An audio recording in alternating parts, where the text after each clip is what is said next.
You're listening to The Social Workers on WCDB Albany.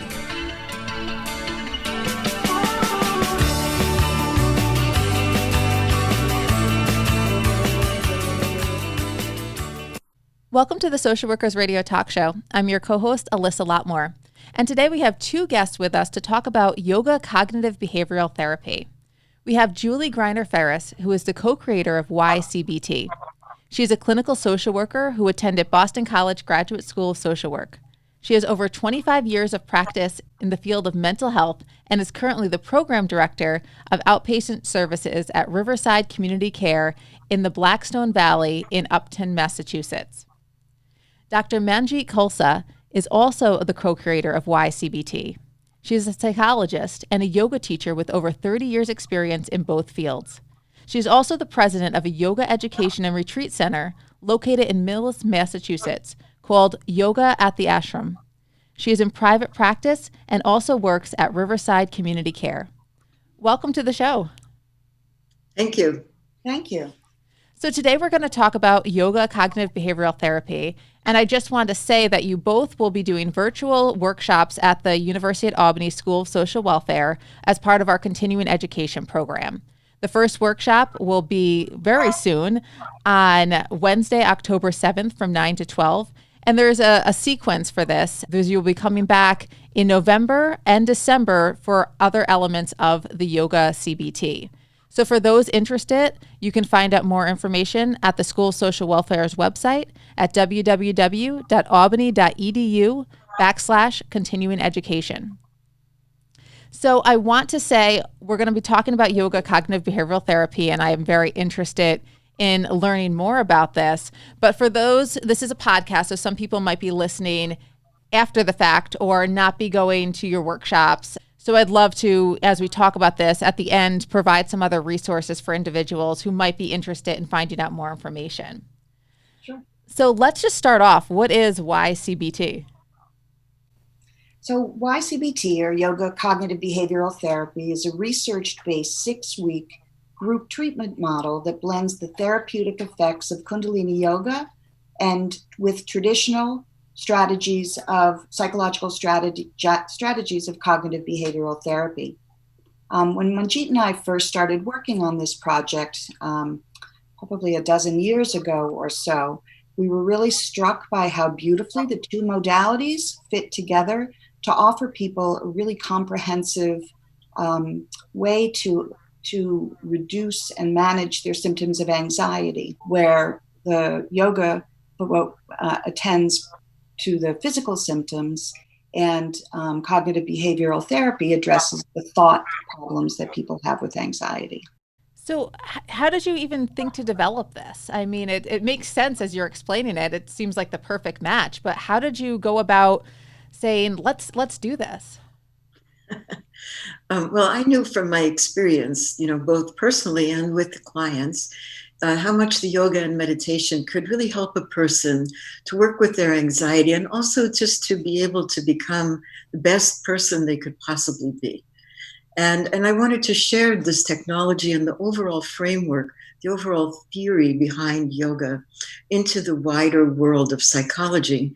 So I wanted to develop a very professional program that was a theory and had a training program that was consistent, well-researched, manualized, scalable, and easily taught to therapists, and above all else, enjoyable. That was my goal. But I thought in this way, we could learn to share it, learn it ourselves, our therapists could learn it, and then we could share it with our clients in a simple and practical way, both in individual and group practice. Now, are there certain individuals who, I'm sure it's open to anybody for being able to benefit from this practice, but is there certain populations that might be better suited for it, or how do you decide who would benefit the most from this? So we identified a need within the clinic where we were working of folks who struggled with profound symptoms of anxiety and depression, and didn't have a wide range of skills to help manage those, oftentimes people who have those acute symptoms will focus primarily on medication and not address the actual process of anxiety that happens within their thoughts and within their body. So, we obviously really appreciate the benefits of medication, but we knew that there were other skills and strategies that people can learn to help manage and feel more in control of the way that anxiety and depression impact their thoughts and their physical states.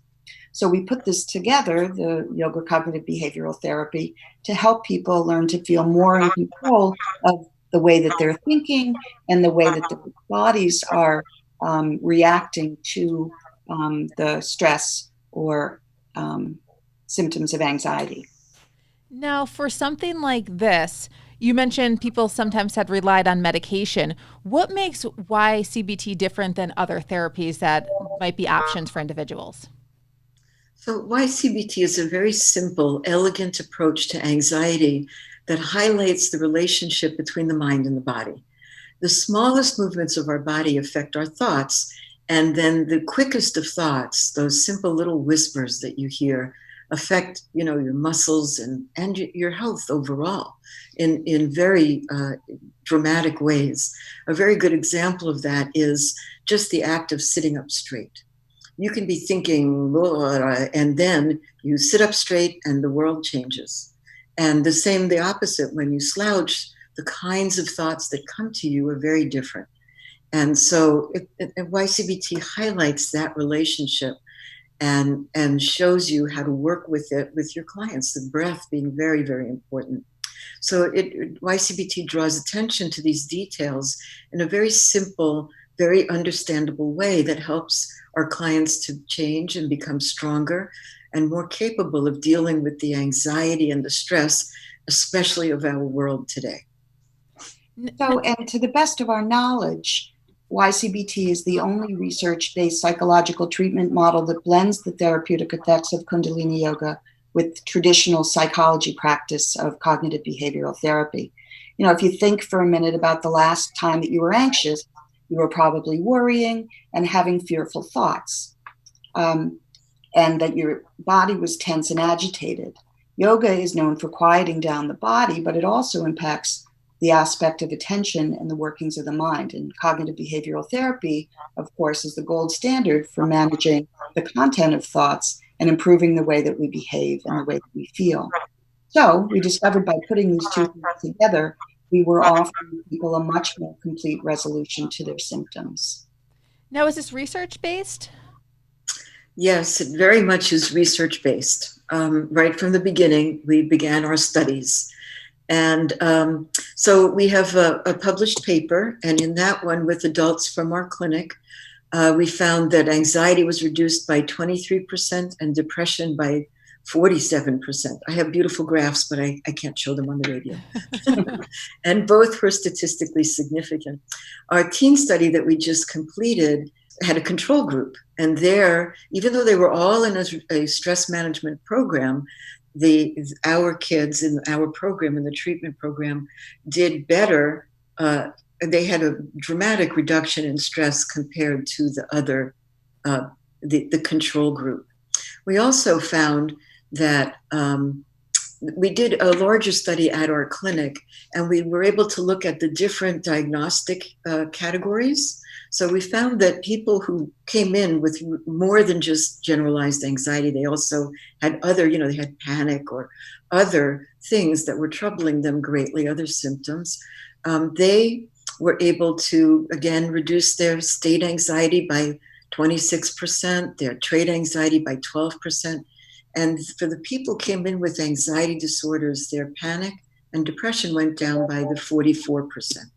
And the same with depressive disorders. There's a large number of people who really benefit from this therapy. So it's been exciting. We had a little study with senior citizens, and that also showed good results. So it's very much research-based. And that's also great because now you're sharing this information with other clinicians and practitioners who can then take it to their own, practices and to work with their clients. So tell us a little bit about your trainings and the workshops that you've been doing to help get that message out there to a larger audience. Sure. So we offer a 3-part comprehensive training series for practitioners wanting to learn more about YCBT. Introduction to YCBT, which is the training that we're offering next Wednesday, is a half-day training and offers a broad overview of the concepts of YCBT and includes some experiential practice in the training for the strategies and techniques that are used in the model. Elements of YCBT, which is also level 1, is a full-day training that offers a detailed didactic overview of the 6-week group treatment model. And practicum level 2 is another full-day training, and that offers people the opportunity to really practice and learn all of the strategies that are offered in the 6-week group treatment model, the yoga, the didactic material that we offer, and then also the group process. And folks in that training, this model is manualized, and there's a thumb drive, so people are receive the materials necessary to actually run the group. And if all goes well, and as we hope, people will leave that training feeling very comfortable to begin running these groups. And again, for our listeners, this is available right now at the School of Social Welfare through the Continuing Education Program. And you can find out more if you visit www.albany.edu/SSW and just click on the Continuing Education tab. And people can take the introduction and then they can take the other ones as well. It's a sequence. So if you take the introduction, then you can also take the level 1 and the level 2, which is the practicum. Right. So, the introduction is a really good way to get a sense of the model and to decide whether it's something that you'd like to begin to incorporate into your own practice. and many people are already signing up for all of them. So, Well, that's a good it's on thing. its way. That's a good thing. So for those who maybe cannot attend or are listening at a later date, is there a book or any other ways that they can find out about this work? Sure. Actually, several years ago, Manjit and I began work on our book, which is called the Y-CBT Workbook for Anxiety, that we published with New Harbinger Press. It was released in the fall of 2017, and the book actually adapts the 6-week group treatment model into a self-help workbook that can be used by folks at home by themselves or as an adjunct to work with their therapist. And therapists have found this book very helpful to offer people skills in individual therapy that address the people's symptoms with those concepts of YCBT. Okay. And where is it currently being practiced? So we've been training clinicians for at least 5 or 6 years, and in that time we've trained hundreds of mental health practitioners in the treatment model. It's currently being offered in a number of programs at Riverside Community Care, which is where we work in Massachusetts. And we've also done trainings in New York and throughout New England. And so there are folks who are offering these groups in lots of different settings, clinics and private practices. You can get more information about our trainings and some information about where the groups are being held at our website, which is www.y-cbt.com. Very important to put the dash in, or you wind up somewhere in Australia. So we have a Facebook page too. Oh. We have a Facebook page too. What is that called, Julie? It's Y-CBT. There you go. Remember the dash. It's important. Yeah. Remember the dash. So we also taught out in Colorado, and they were going to have that in their clinic as a specialty of their clinic. And our teen program was chosen as a finalist by, what is it, Julie? The Massachusetts Behavioral Innovation something. Well, congratulations. This seems like a great way to address, that body-mind type of connection where you're, how the body moves and, like you said, standing up straight, if you're slouching, and then having that cognitive behavioral therapy approach interwoven. It seems like something that would be very beneficial to a lot of individuals, especially during these times where anxiety and stress is is heightened given what's going on in the world today. Yeah, it's the same with breathing too. It's a simple thing, the act of breathing, but it's surprising how many people just hardly breathe or breathe incorrectly, and what that does to the mind and the body. And so we work with that quite a bit in the program. Well, I will say I am one of those people, when I get anxious, I have a lot of the physical effects, and I can feel the breathing changes. I can feel the tightness, and it's sort of, I have to calm myself down. So something like this is so beneficial, because even the past few months as we've been going through this pandemic, I've been, I'm not usually a person who goes to, yoga or does types of courses like that or groups like that.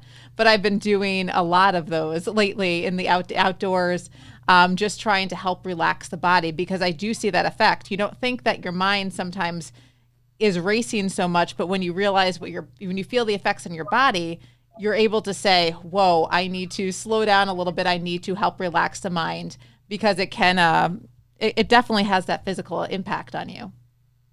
You've said that very, very well, actually. There's this very, very intense connection between what we're thinking and what happens in our bodies. Some people experience anxiety first in their bodies, as you mentioned, and then their mind starts to go. Some people begin to worry, and then their body begins to react to their thoughts. But almost I would say everyone experiences that combination of both physical and cognitive symptoms. But one of the first steps in managing that is doing just what you just said, which is paying attention to and becoming aware of where you first notice the symptoms of anxiety. Because if they happen in your body first, then there are ways that you want to maybe address what's happening, with your physical anxiety first, which will then quiet down what begins in your mind as a reaction to what's happening in your body. So the more you pay attention to how you're impacted individually, the clearer you can be about figuring out how to interrupt that response. Well, it's important too, because I was having a conversation with somebody the other day, and so many anxiety symptoms might match something with COVID, my shortness of breath, or increased heart rate. And if you let your mind go, you might you might go down to a place that's not so good mentally, because you're worrying then about some an actual health problem that it could just be anxiety. So helping to recognize your own symptoms of anxiety and how to calm them, and if you can calm them, being able to understand, okay, this is an anxiety symptom versus something that's not going away because it's an actual health symptom. So something like yoga CBT is very important, especially as we're going through a pandemic where there are symptoms that could be questionable, whether it's anxiety or it's an actual health issue. Yeah. Goes without saying, the state of the world, so many issues that we're facing right now has caused a dramatic increase in anxiety across, our population. So I just wanted to know, you had mentioned that you've been doing this for years. Have there been any adaptations to the original model that you developed? How has this evolved? Well, we started with our adult model in our clinic, and then as that became more and more sort of stabilized and consistent, we began to work with a very respected adolescent specialist to develop it for teens. And so that was about 5 years ago, and we've been just started to train people now, because it takes a lot of time to create the manuals, to create the program. Really was a huge effort, and on all of our parts. And anyway, now we have that, and we're just starting to use programming for that now. And we've been in high schools with that, with great success, and we have coming up a grant to do work with people now who are, we're going to give a lot more individual attention to the kids, which I'm really looking forward to. So we're going to actually have treatment plans for the teens, so that it's YCBT treatment plans, so that they can actually have, for their symptoms based on the tests we give them, what do they need to do? Which of these yogas will actually work for them? And what Y-CBT techniques will be best for them? What do they need to do? So we're very looking forward to that. And that's new for us. We did seniors and senior centers too, and that was delightful. So we've just been around the block here with everything. Hoping to go to college students next. There's a need from all different age levels. And that's something that, anxiety does not discriminate amongst age. You can have anxious children, you can have anxious, people who are older adults. So, and everyone in between. So this is something that I really think is beneficial. And I'm so glad that you're going to be coming virtually to the School of Social Welfare. And if I didn't say that before, it would be a virtual event. So people can call in or Zoom in from different locations. You don't have to be in the Albany area to participate in the upcoming workshops at the School of Social Welfare. And for those who are listening to this at a later date or who can't attend the workshop, again, their website is www.y-cbt.com. Now, as we wrap up, is there anything that you'd like to leave our listeners with? Any words of wisdom about YCBT or why they might be interested in learning about this, or even if they're an individual who suffers from anxiety, why this might be beneficial for them? One of the things that people often ask us is, how hard is the yoga, and do I need any experience? Yoga has become very, very popular. When we first started doing this, it was less popular. Now, pretty much everyone who comes to, who's in one of the groups has had a little bit of experience, but it's absolutely not necessary. We created this with yoga, using yoga that Manjit selected specifically for its therapeutic effect on various physical states. And the yoga is accessible to all. The movements are very simple. Most of it is done in chairs. We promise people at the beginning of every group that we're not going to do anything to make them more anxious. And so, folks obviously with anxiety disorder also often have a hard time, being in groups. And so we keep the yoga simple. We have everyone sit very peacefully with their eyes closed so no one feels intimidated by the way that they're moving. Any attempt that people make to try the yoga is absolutely applauded. And we find that folks, it's really pretty beautiful to see the way that folks who start to take one of these groups become more and more comfortable with the yoga over time as they experience the physical benefits of this kind of simple movement.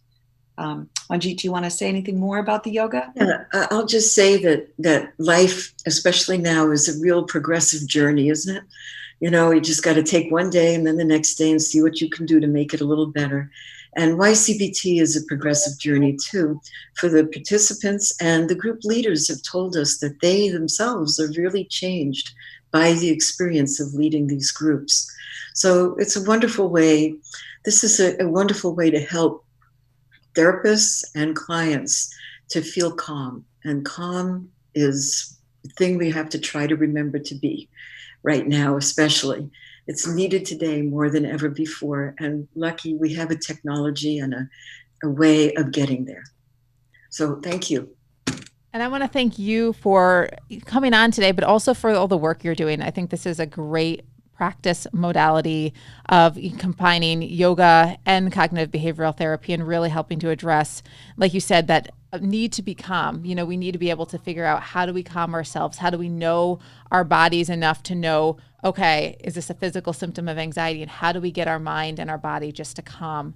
Especially today. I will be one to admit that my anxiety these past few months as a mom, as just an individual who has elderly individuals in my life that I care for, this has been such a time where your mind's constantly going. And how do we bring ourselves to a place where we can just calm ourselves? And I want to thank you for coming on today. For our listeners, we were joined with Julie Greiner-Ferris and Dr. Manjit Khalsa, who are the creators of Yoga Cognitive Behavioral Therapy. And I am looking forward to them coming to the University at Albany virtually for their workshop series to train individuals how to incorporate this into their own practice. So thank you so much.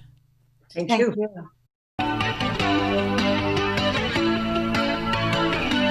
You're listening to The Social Workers on WCDB Albany.